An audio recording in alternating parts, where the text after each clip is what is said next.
This episode is brought to you by Marvel Studios Echo. All episodes streaming January 9th, only on Hulu and Disney+. Rated TV MALV. Viewer discretion advised. Maya Lopez has betrayed her mentor, the notorious Kingpin. Now on the run, she returns to her hometown to prepare for the biggest fight of her life. Don't miss Marvel Studios' hardest-hitting series yet. An epic 5-episode event. Marvel Studios Echo. All episodes streaming January 9th, only on Hulu and Disney+.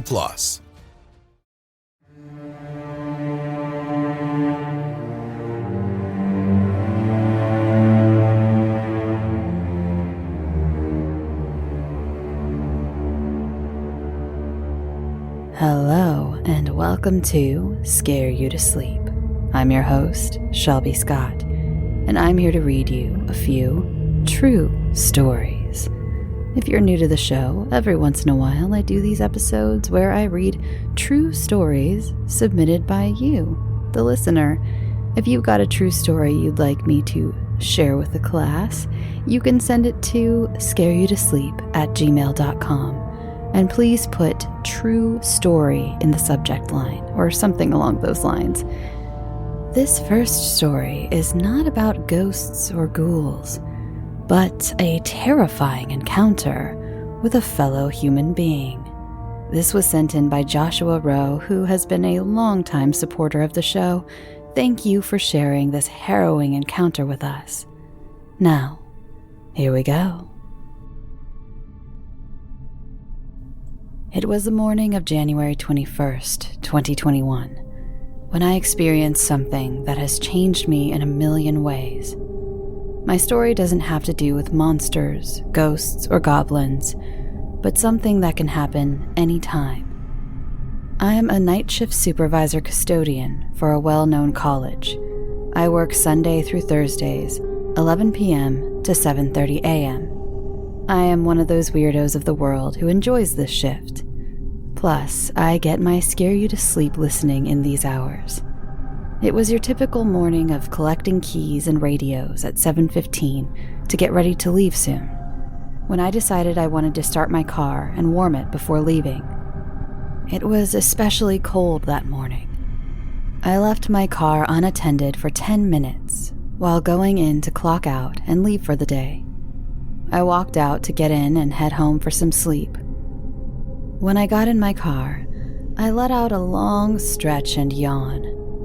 As I leaned back, I felt something push me forward as I heard, "Don't move or I'll fucking pop you." I instantly yelled out, "Holy shit, come on, man!"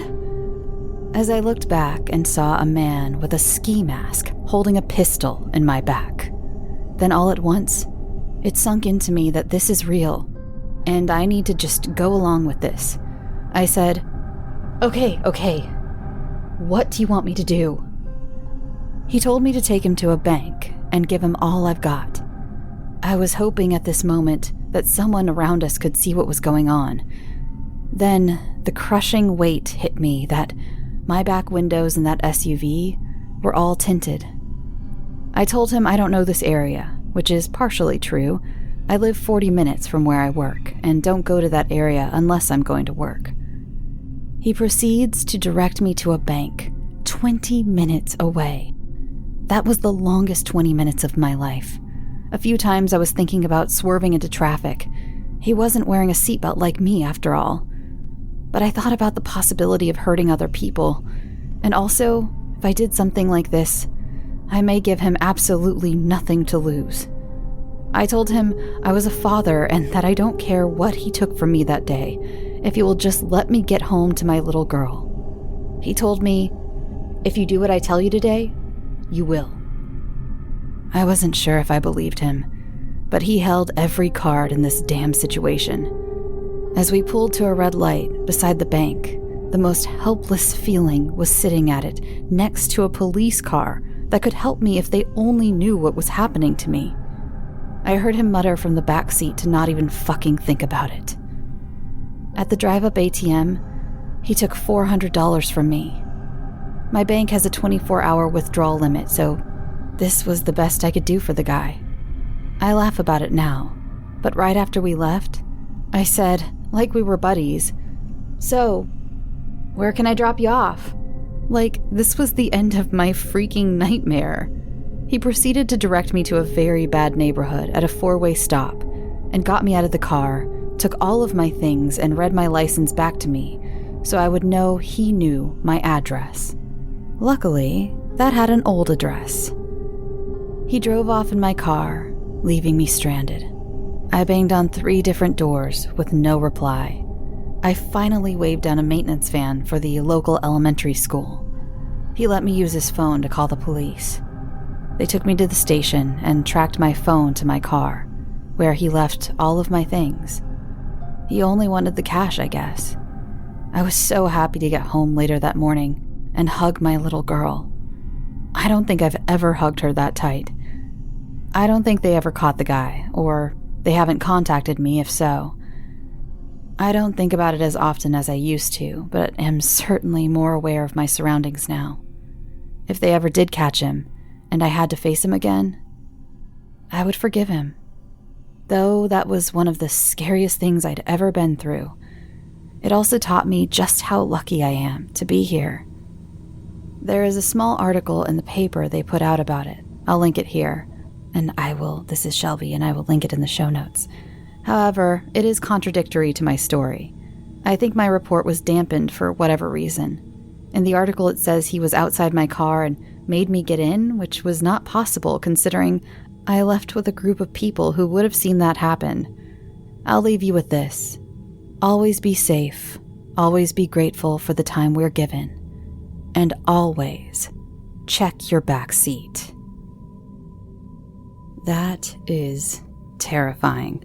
That's one of my biggest fears. I am so sorry that happened to you, Joshua. Even when I get gas and I have to go inside to pay if like the pay thing on the pump isn't working or whatever, I always think check my back seat, but like too late, you know what I mean? Like if there had been someone in my back seat, it would have been too late. I basically get in my car and then turn around real quick as if that's going to do anything. So yes, check your back seat, and I am so glad that you're okay, Joshua, and you are here to tell us this tale and warn all of us. This next submission is from Danielle Johnson, who has written in before, and she mentions that, so I'll just get right into it. Hi, Shelby. You brought to life my mother's very scary and very true Shadow Man experience in a past True Horror episode. Both of my parents aren't people who usually open up, nor are they ones who are firm believers in the supernatural either. So, I knew when my dad shared this story with me, it must have had a major and terrifying impact on him. My dad was around 27 years old, working as a manager at a major fast food restaurant. This was about a few years before he had met my mother. He had recently moved out of his mother's home and into an apartment with his close friend. This was his time to start life on his own. Everything was going perfect. Good paying job, nice apartment, away from mom and his siblings, no worry or care in the world. What could go wrong, he thought. One evening would change it all. He came home one evening around 6 p.m., he remembers. He was exhausted from work and just wanted to sleep. He hit the bed and instantly fell asleep. In the middle of the night, something awoke him. He said he just felt like something was not quite right. It almost felt as if he was dreaming, yet awake at the same time. He tried his hardest to get up from the bed, but he just couldn't. It felt as if someone or something was holding him down with all their might. He felt total paralysis at that very moment. As he looked up towards the open doorway, he began to see a black mass moving towards him. This shadow figure felt pure evil, he remembers. To this day, he doesn't know why he did this, but he closed his eyes and began to pray. My dad is not a super religious person by any means, but he kept saying over and over again, "Help me, Lord, please help me, Lord." As he began to open his eyes, the shadow figure was gone. He was now able to move and get out of bed. Shortly after, my dad said he moved out of his friend's apartment. Yes, that meant he would be back at home with Mom, but at least he would be away from whatever demons plagued that apartment. He truly believes his life was in danger that evening. My dad is now 63, and nothing to this day has ever made him fear for his life. After my dad told me this story, I did research on sleep paralysis and the hallucinations it can cause. Sleep demons can be a part of these hallucinations. I explained this phenomena to my dad, but the look he gave me made me question everything I had researched. His eyes were filled with fear. It was as though he was right back in that bedroom, in that apartment, that one night many years ago. He told me the devil was in that room that evening. I do not know what he wanted, but I can only say that I'm glad my life was spared that evening. Thank you so much, Danielle, for more of your parents' stories, although I am sorry that they've experienced such terrifying things. I used to experience sleep paralysis really frequently when I was a teenager, about 17, 18. I moved out of the house when I was 17, and I remember feeling it the first time. I was living with a relative that I had moved in with, and I was asleep, or I had taken a nap on the couch, and I woke up, and it was the first time I'd ever felt that. And of course, I had never heard of it either. I had never heard of sleep paralysis. All I knew was that I was dying. That's what it feels like for those of you who have experienced it. I'm sure you can vouch, especially if you hadn't heard of it previous to your experience, because it feels like you can't breathe. It feels like you have been totally paralyzed. I remember hearing the effects of when you're poisoned by blowfish, when you're eating, I think it's fugu is what it's called, when you eat raw blowfish meat. And the description of that, of how you die that way, reminded me of how I felt during sleep paralysis. Of course, it's probably actually much worse when you're dying of blowfish poisoning, but I remember thinking that's what it felt like. It felt like I couldn't even breathe. Like everything in me was paralyzed except for I could open my eyes and my brain was clearly working. And it happened a few times, and luckily it has not happened to me since. I do have night terrors, but I've mentioned that on the show, but that's completely different. Sleep paralysis is awful, and I'm so sorry to anyone who it still plagues. By the way, I have heard that it helps to not sleep on your back. And when I heard that, I realized it had every time it happened to me, I was asleep on my back. And I'm usually a side sleeper, so I don't know if that has anything to do with it, but that's just a little tip, I guess, if you are having trouble with that, is just try sleeping on your side, or I guess on your stomach maybe. I don't know, but it has helped me since becoming a side sleeper. Okay, moving on. Okay, the next few stories you're going to hear were sent in by Lauren Crosby, and these are from both her and her sister. I'm sorry, I don't think I got sister's name, but Lauren said you both listened to the show, so thank you so much. And here we go. Little Girl on the Stairs. When I was around 6 years old, my sister, mother, and brother went on a road trip to visit some family. We were staying with my uncle and his kids at his home in Virginia, which was built in the mid-1800s for a prominent family in the area. It's a really lavish home with super tall ceilings, large rooms, fancy wallpaper, chandeliers, and a huge spiral grand staircase that goes up to the 3rd floor. The home wasn't kept up super well, so it did give off some creepy vibes. I had never stayed in a house so large before, so I was awestruck by it, even though it was creepy and run down. In the 1970s, it was used as a reformatory school for mentally ill children.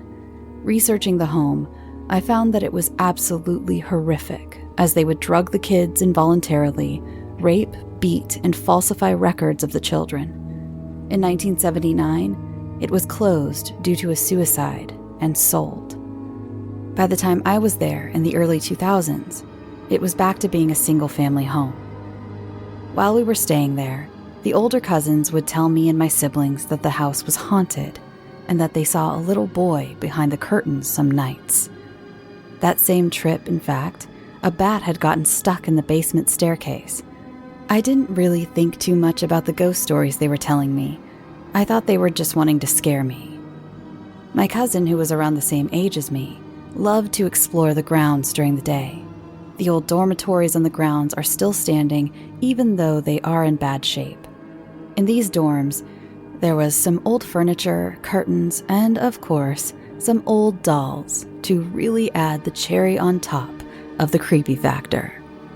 When we were done exploring the dorms, the sun was setting, so we decided to go into the old parlor in the house and play Go Fish before it was time for bed. In the middle of our game, I started to get a feeling like someone was watching me, so I went to go find my mom. When I walked out of the parlor and into the room with the grand staircase, I saw a young girl slowly walking down the stairs. The lights were really dim, but I knew I had never seen this girl before. I assumed she was my cousin's friend since she looked about the same age as us. I was waiting for her to come down the stairs so I could see who she was, when I noticed her clothing. She was dressed in a beautiful floor-length floral ball gown that looked like it came straight out of Gone with the Wind. I noticed that she was faintly glowing gray. As soon as our eyes met, I knew something was off and I ran away. I didn't tell anyone what I saw. As my cousin and I were exploring the grounds the next afternoon, she took me through the trees, and we stumbled upon the family graveyard of the original owners. The first grave I saw was smaller than the rest of them, and the dates indicated that the girl who was buried there was only 8 years old when she died. The graveyard had about 10 other graves in it, and there were a few more children buried there, but the majority of them were adults. This always stuck with me, since no one knows anything about the original owners of the home, and they all died within a few years of each other. It wasn't until we were on our way back home a few days later that I said, "Guys, I think I saw a ghost." My sister, who was 12 at the time, started asking me a ton of questions. Where were you in the house? What was she wearing? How old was she? What did she look like? After I answered her questions, I asked her why she cared so much, since she didn't usually show much interest in most things, when she said, "I saw the same thing." My sister told me that she was leaving the room she was staying in one morning. The room she was in had access to the servants' staircase. While she was heading down, she felt like someone was walking behind her. She turned around, and she saw a little girl. She was just standing in the middle of the staircase, in her dress and completely gray.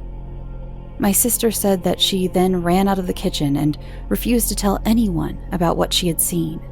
A couple years after we visited, my uncle and his family moved out of the home, and it has stayed mostly vacant since then. Except for the little girl in the floral dress, that is. Hey there, it's the new year. You've got mood boards and resolutions, and work is back in full swing, and you don't need any extra stress in your life. And Factor's ready-to-eat meal delivery takes the stress out of meal planning and sets you up for success in the new year. Skip the grocery stores, prep work, and cooking fatigue. Instead, get chef-crafted, dietitian-approved meals delivered right to your door, with over 35 meals to choose from per week, including options like keto, calorie smart, vegan plus veggie, and more. Plus over 55 weekly add-ons. You'll have a ton of nutritious and flavorful options to kickstart your resolutions. Forget frantic lunch preps and rush dinners. Factor's 2-minute meals are your secret weapon in the new year. Fuel up fast with restaurant-quality meals, all delivered right to your door. Factor now offers loads of snack options like breakfast, smoothies, juices, snacks, and more to keep me going no matter what's on the schedule. Skip the overpriced takeout trap. Factor is cheaper and way more delicious than takeout. Get chef-crafted, restaurant-quality meals delivered right to your door. They are ready to heat and eat in just 2 minutes, which means more time for you. Need a special occasion meal? Gourmet Plus is the perfect solution if you're looking for fast, upscale options done easily. When things get hectic, Factor is flexible. Change up your order every week with plans from 4 to 18 meals per week. Or pause or reschedule your deliveries anytime. Stress less over meal times in the new year. Factor's no prep, no mess meals free up time otherwise spent on shopping, cooking, and cleanup. No more wasting time in the kitchen. Not only does Factor offer fast, simple solutions when I'm too busy to cook, they also help me stay on top of my goals. With offerings like Protein Plus and Keto, I can stay on track. This is definitely going to come in handy for my New Year's goals. Factor has everything I need for a week of flavorful, nutritious eats. In addition to ready-to-eat meals, they have cold-pressed juices, smoothies, energy bites, extra protein, veggie sides, and more to keep me energized during frantic times. Head to factormeals.com/scareyoutosleep50 and use code scareyoutosleep50 to get 50% off. That's code scareyoutosleep50 at factormeals.com. As many Scary to Sleep fans know, I've been going through a lot of changes in my life. And one thing I've been doing is getting my finances much more organized, and that includes paring down some of the subscriptions I pay for. It feels like everything is a subscription these days, be it for the gym or streaming services or music, the list goes on, and something that has helped me tremendously is Rocket Money. They not only helped me cancel subscriptions that were a pain to try to do myself. Have you ever tried to deal with some of these companies directly? It's just a headache. Rocket Money also alerts me when the subscriptions I did keep go up in price, giving me the ability to weigh my options and keep those little extras that add up oh so quickly in check. Rocket Money is a personal finance app that finds and cancels your unwanted subscriptions, monitors your spending, and helps lower your bills. I can see all of my subscriptions in one place, and if I see something I don't want, I can cancel it with a tap. I never have to get on the phone with customer service. Rocket Money has over 5 million users and has helped save its members an average of $720 a year with over 500 million in canceled subscriptions. Stop wasting money on things you don't use. Cancel your unwanted subscriptions by going to rocketmoney.com/scareyoutosleep. That's rocketmoney.com/scareyoutosleep. rocketmoney.com/scareyoutosleep. I was going to keep all my comments to the end of all these stories, but I just wanted to say that younger me, in fact just adult me, is incredibly jealous that you got to explore such a cool old place and the grounds and the dormitories and things. I wonder, you didn't mention, but I wonder if it gave off like a bad energy considering what happened there and kind of considering when it was built. So I wonder if it was just kind of one of those dark hole type places, but you didn't mention that, so maybe not. Maybe I'm wrong. But moving on to your next story. Déjà Revé. My sister and I have always both experienced déjà revé. This is like déjà vu, but instead of just feeling like you've experienced something similar before, we'll be doing something or see something and remember that we had a dream about the exact situation. The exact line in a show we have never watched, the exact TikTok, or the exact conversation. One time I had a dream about this older house, just living in it, nothing extraordinary. I woke up from the dream the next morning and moved on, nothing in the dream being something worth remembering afterwards.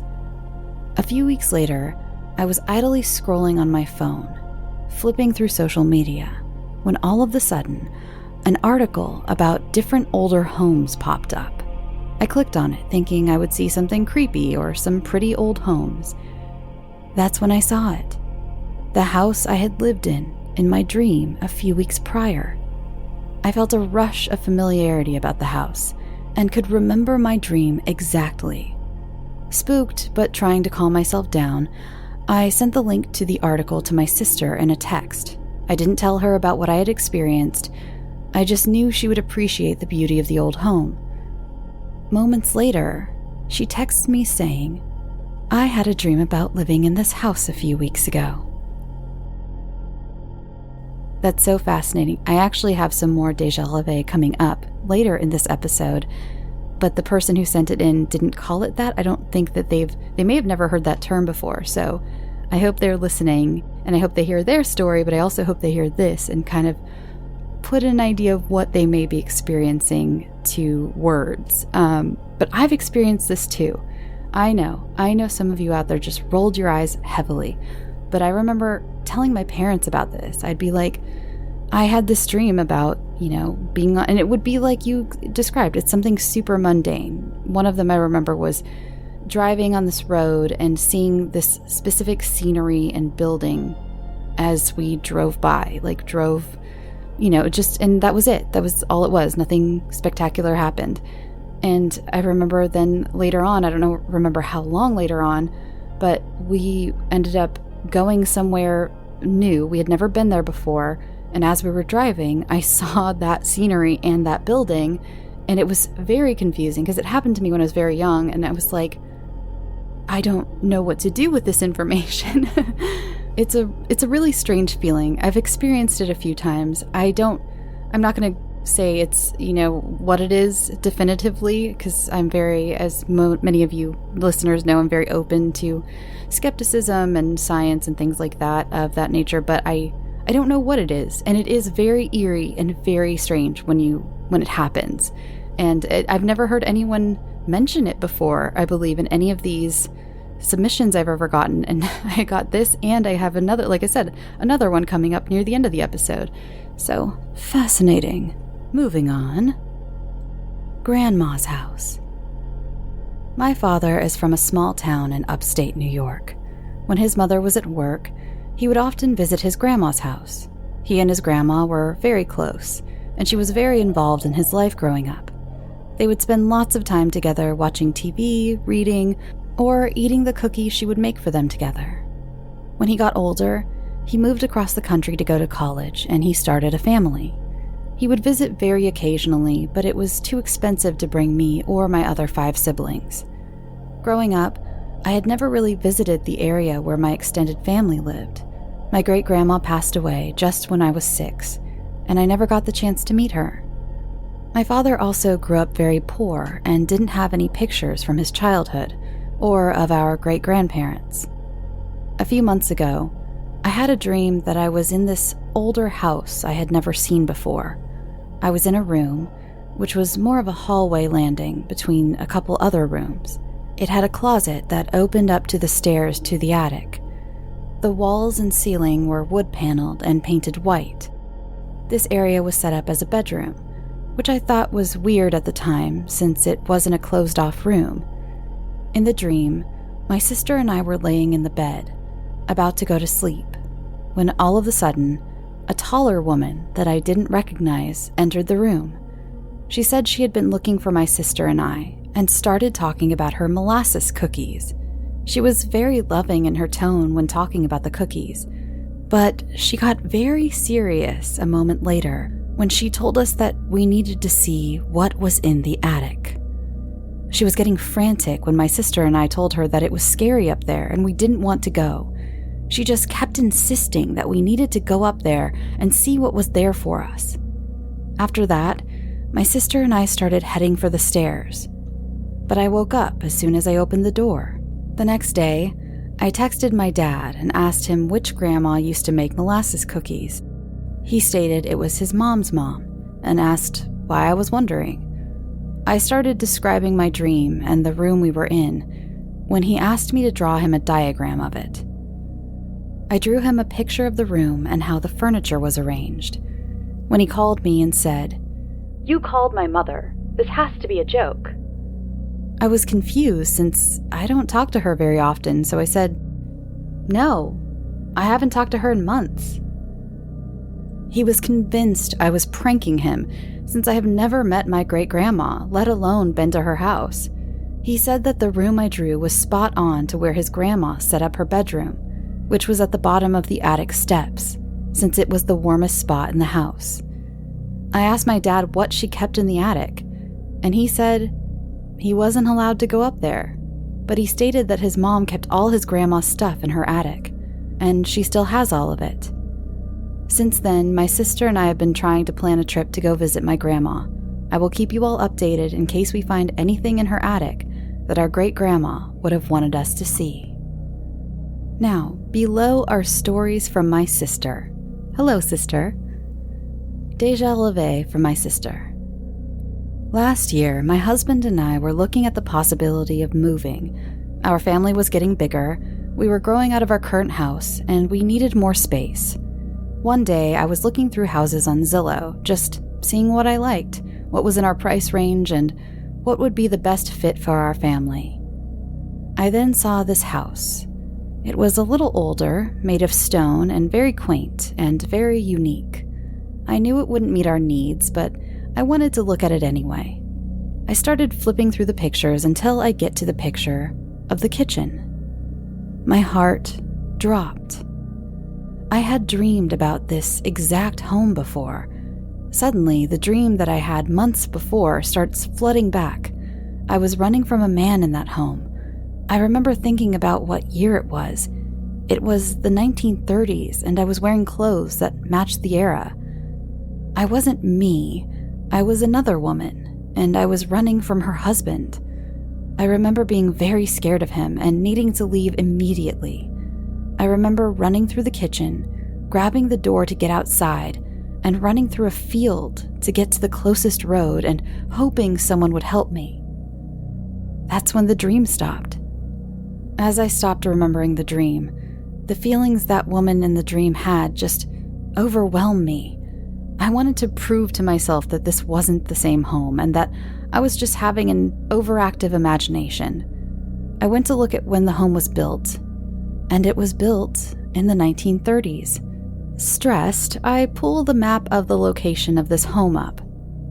It was out in the country, surrounded by empty fields, and the exact country roads the woman in the dream was planning on running down to get help.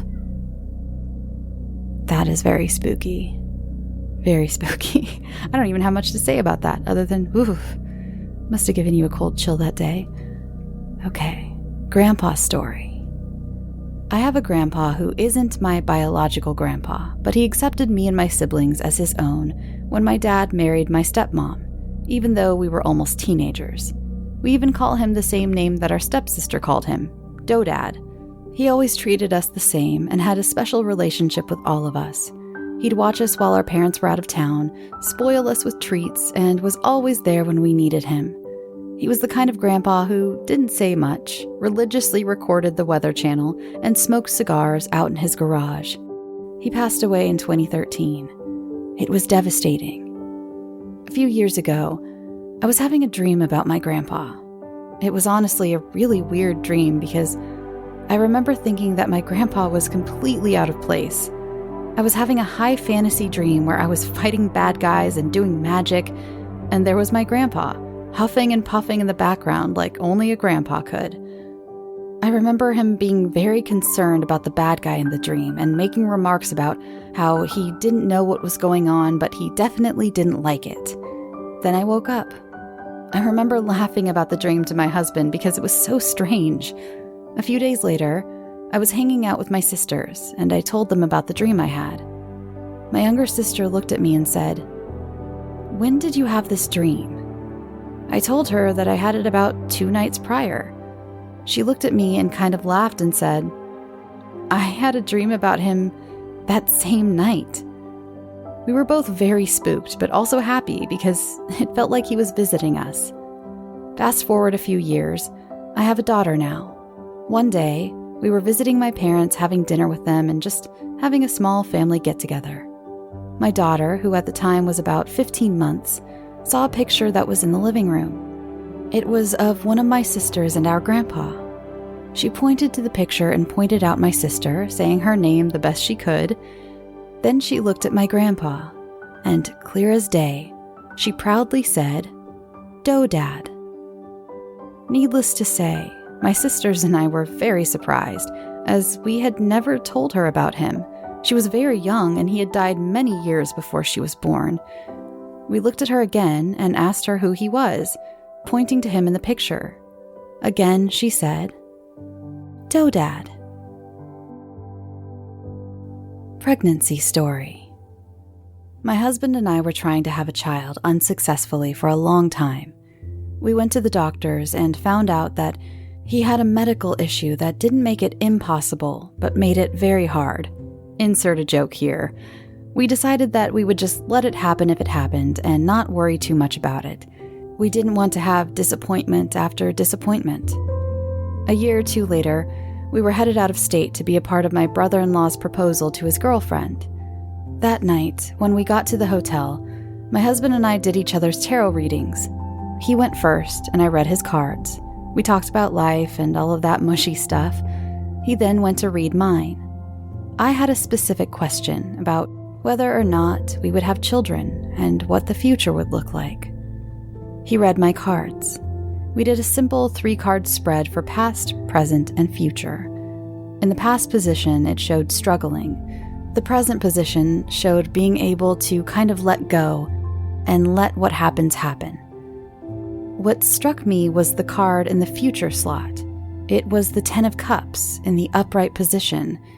This card in particular represents contentment and family, and is one of the most positive cards in the deck. The deck I was using was the crow deck. It pictured 2 adult crows flying next to a nest of their baby crows, with a rainbow and sunflowers depicted in the background. My husband and I got very emotional, as we felt like it was saying, "Yes, you will have children one day." I had just had a miscarriage a few months prior. The next day, we were parking at the arboretum that my brother-in-law chose to propose in. In the parking lot, there were 3 crows hopping around. I thought it was weird, as it was a very busy day and typically crows wouldn't be hopping in a parking lot. Out of curiosity, I looked to see what seeing 3 crows meant. I found that it meant a new celebration on the way and the birth of a baby girl. I brushed it off. I didn't want to get my hopes up. My brother-in-law got engaged and we celebrated for the rest of the weekend. When we got home, I had been feeling a little sick. I knew I was a few days late on my period. It should have started over that weekend. I started thinking about the crows and the tarot cards and decided to use one of the pregnancy tests we had. It was positive. 9 months later, I gave birth to my beautiful baby girl. Congratulations! What a heartwarming story to end off your sister tales with. I love that. That was beautiful, and I'm so happy for you. This was a great bunch of submission or stories that you both have experienced together. That's amazing. And of course, thank you for sharing them with us. I really appreciate it, and I'm sure everyone here does too. All right, moving on. This is actually going to be our last submission of the evening. I'll explain why at the end. This episode's a little bit short, but this is from Samuel Moon. Samuel starts out with some very kind words about the show, and I just wanted to say thank you so much, and said that they found this show from the 13 podcast, and any chance to mention my friends over at 13, I will, so go check out 13. Okay, so Samuel's story, which I previewed a little earlier, if you remember. So Samuel says, on to the main reason for this email. I have a true story submission for you. I dream the future. It's not super glamorous or awesome. I never dream of winning lottery numbers or imminent danger or anything. Most of the time, it's just conversations. And usually, I don't even realize that the dream is a prophecy until I'm living it out. I know that some people would just say it's deja vu or something, but I don't think so. It's happened way too often to be random neurons firing in my brain or something. Although I guess biologically it is, but you get my point. The most memorable instance of this happened when I was about 10 years old. I dreamt that my brother got bit by a dog. The following day, we were at my mom's boyfriend's friend's house, and sure enough, this guy's dog bit my brother. When I told my mom about it, her boyfriend tried to comfort me, by saying that if you want something bad enough in your dream, it would happen in real life. WTF? But yeah, that's my story. I dream the future. Just yesterday, I lived through one of my dreams sitting in the break room at work. A couple coworkers were having a conversation, and it was the same conversation from a dream I had a week or so back. If only I could harness this ability. So there you have it, Samuel. As you can see, you are not alone. I've had an experience with this, and so has Lauren and her sister. I don't know how to explain it. I don't know what it is. Like you said, I'm like you, where it's like, yes, neurons firing, but why and how? There's a book. It's a fictional book called John Dies at the End. I read years ago, and they brought up this great point that, again, the book is fictional, but this point stands because I'm sure some of you have experienced this sort of thing where a sound in real life is happening in your dream somehow. The example they used in the book was, I think it was lightning or thunder or something of the sort. And in the dream, I want to say there was a phone ringing or there was something happening in the dream. Basically, it lined up with the lightning or thunder happening in real life. And it was kind of a like, that's happened before. And I'm sure it's happened to you where some sort of real world sound happens in your dream. And again, I'm so sorry. Sometimes I get extra weird on the show, but the thing presented in the book was, how does your brain know that sound was going to happen? Because it clearly created a story around this sound. Or are our brains much quicker than we give them credit for, especially when we're asleep, that it was able to build a narrative around the sound so quickly that it felt like it lined up, like it felt like the sound of thunder lined up with the sound of the phone ringing in your dream, or vice versa, you know. Interesting. I don't know. I think it's fascinating. So, okay, everyone, that is it for tonight. It's actually not that short of an episode. Basically, there's been a lot of construction going on in my building for this apartment. If you live in apartments, someone moves out. Sometimes they end up like gutting the whole apartment, and that's what they've been doing. And so I've been trying to find windows of time to record, and I didn't, and it was too difficult to find a good window where there was no sound for a fictional story. Those are just way more involved than these true story episodes. So I decided to go with these true stories, and I didn't have as many in the submission folder as I usually do. I usually kind of wait for a few good ones to build up. And honestly, like, again, I'm looking at my count. We did good. This is a pretty normal length episode. For some reason, I thought it wouldn't, but Lauren and her sister provided us with lots of entertainment this evening. So thank you. But thank you to everyone, everyone who wrote in. It was fun to start off the episode with an actual true life story, although fun is probably not a great word. Sorry, Joshua. I do not mean to make light of your situation because it sounds terrifying. Okay, and if you're new to the show, you can find me and the show on Twitter and Instagram at scareyoutosleep, or you can find my personal stuff at Shelby B. Scott. And I wanted to mention real quick, I have noticed something recently from people following me on Twitter, both the show and my personal Twitter. I have a lot of microbiologists who listen to this show. Like, a lot of you. Like, noticeably a lot of you. I kind of look, a lot of times if you follow me, I'll probably give your profile a little peek just to see, especially if I have time. And there are so many microbiologists. A lot of people in school for microbiology as well. I don't know why, but I think it's cool. And I think what you do is cool. I don't have a math science brain at all. And so my hat's off to any of you in STEM, and I think it's neat. Welcome, microbiologists. Welcome, all of you. Maybe you should start a club. Microbiologists who listen to Scare You to Sleep. I'm not good at naming things, am I? Anyway, so yeah, that. And, I wanted to also mention, I've been mentioning the Spanish version of the show, Dormir o Morir. And I don't know if I've mentioned enough, the guided nightmares are also available on that channel, Dormir o Morir. So I don't know about you. I listen to a lot of ASMR to go to sleep or to study, to write, or sometimes I study for the show, different things. When I'm working and checking emails and things, I like to listen to ASMR or gentle stuff like that in different languages because I love the sound of people talking, and I love this. Something about the sound of people talking makes me relaxed and happy.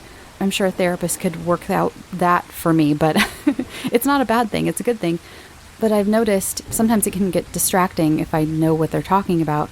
So I listen to some ASMR in different languages because it's like I get the sound of someone talking, but I don't recognize the words enough for it to be distracting. So just putting it out there, again, the guided nightmares are available there. And so if you are like me and that helps you out and you don't speak Spanish, because I guess this would only work if you don't speak Spanish, I thought that would be a cool thing for you to check out, is listening to those guided nightmares in a different language. The show itself has been amazing, by the way.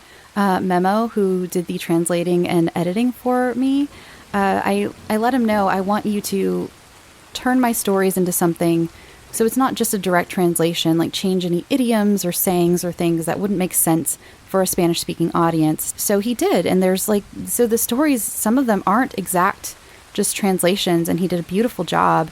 And so if you're studying both languages, or if you happen to speak both languages, it really is a different experience to listen to it in the Spanish version. Because it's like, for instance, Bug Out, I believe it was Bug Out, yes, changed one of the protagonists to Cindy from David, and just changed around a few little things.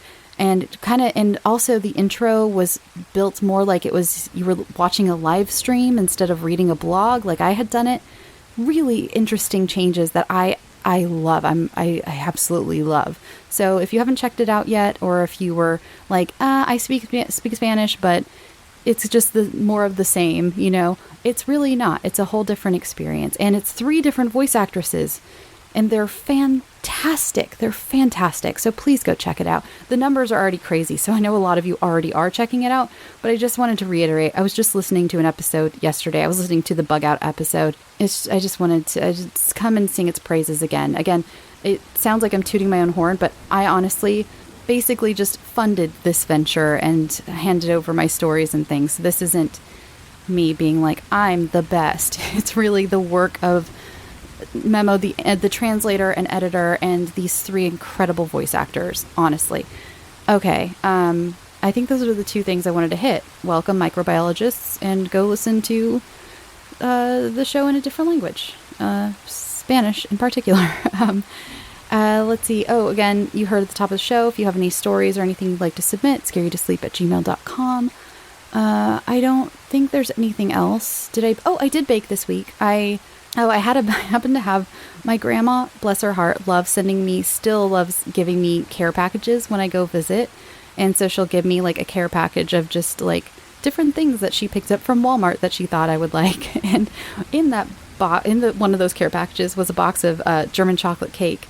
And so I decided to make it last night, but instead of like the German chocolate frosting, I made vanilla coconut buttercream frosting. And I remember, you probably remember my old Native ads where I told you vanilla coconut is one of my favorite scents ever. And it's also one of my favorite tastes ever. So the cake, it might be a little better with, I'm more partial to Devil's Food cake because it's a little more chocolatey, but incredible combination. Just simple American buttercream with coconut and vanilla. And that's one I can't really send you the recipe to because it's a box cake and then just kind of a buttercream I whip together. I don't follow a recipe when I do simple American buttercream anymore. So sorry. But it was very good combination if you want to try it to find those 2 things on your own.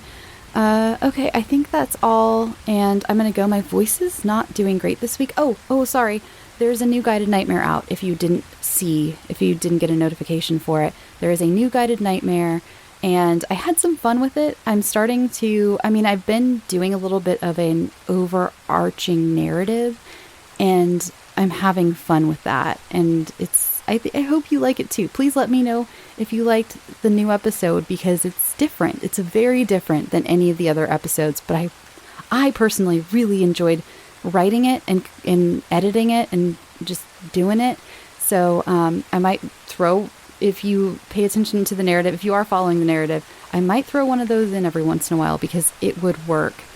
And let me know if you're liking the fun little story I'm kind of slowly piecing together for you over the episodes. But they still are very much listenable individually. So if you aren't caught up on like the last episode, or you have no idea what I'm talking about because you haven't, noticed this subtle narrative I've been putting in because you're sleeping to it, which is good, then don't worry. It's still very listenable as an individual episode with no knowledge of the story surrounding it. All right, everyone, I'm going to go. And I hope you have a fantastic weekend. Go get some sleep. Sweet dreams.